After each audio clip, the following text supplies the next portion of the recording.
But we got to bring out our next dancer this time. His name's Mr. Bullet Standing Deer. He comes to you from Cherokee, North Carolina, the Blue Wing section of Cherokee, North Carolina. This is our most famous Indian from Cherokee. So he went high tech. He went and got him one of them Dell computers, and he went and made himself a website. And you can visit his website at www.nakedindian.com. His screen name is Chief Big Bundle. Come on out, Chief.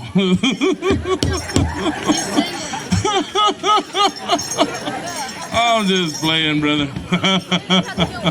That's one of my real good friends. We've known each other for quite a while.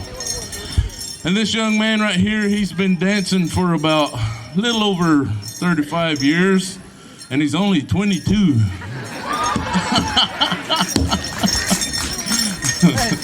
But ladies and gentlemen, as you look at his outfit, it's a little different from the other northern style traditional dancer. He's got his pucker toe moccasins on, and these come from the Cherokee people and the southeastern woodland people. We wore moccasins like this when the settlers came over. And what he's got on his ankles are called Angora goat hide.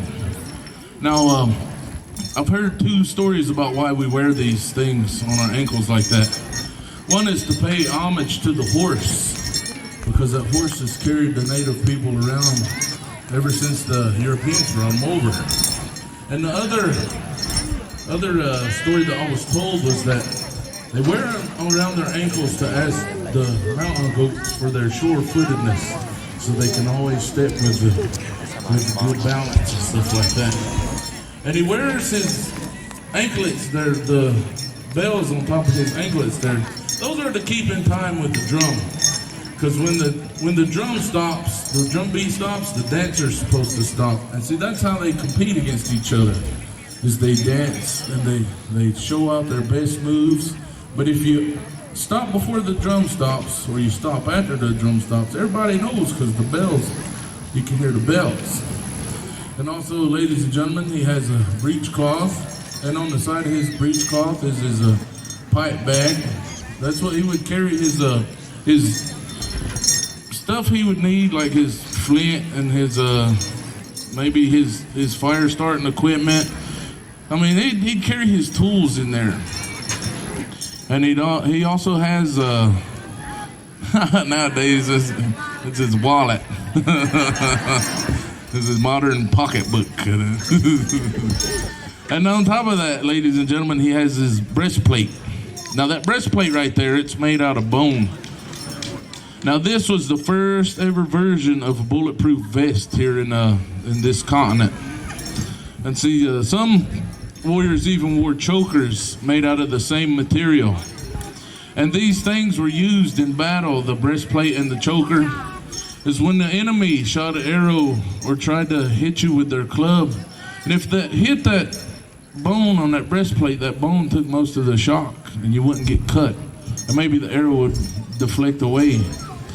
And the choker was to prevent your enemy coming up behind you and cutting you from ear to ear. And ladies and gentlemen, in his hand, he's got a coup stick. Now see, the warriors of the plains, some of them believed that it was more honorable to touch your enemy rather than to kill him. And that's what they call counting coup. And the reason why they done this is because if you killed your enemy, who would take care of his children? Who would take care of his family?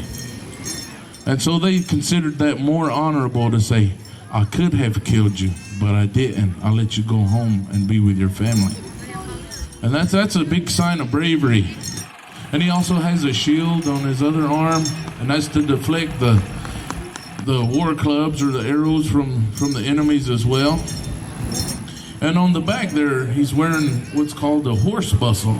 It's kind of smaller than some of the other traditional dancers, because some of the traditional dancers today, they get these big, huge bustles. But those bustles would not have been practical back in the day.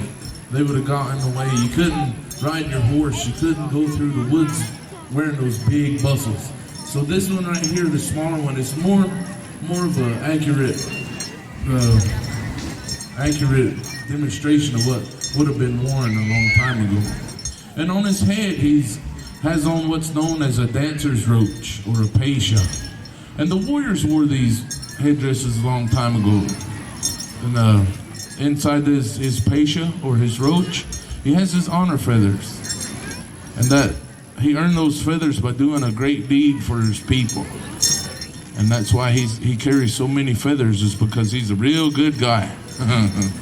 So give him a big round of applause as he gives to you his style of the men's northern traditional dance.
All right, that's some pretty good dancing.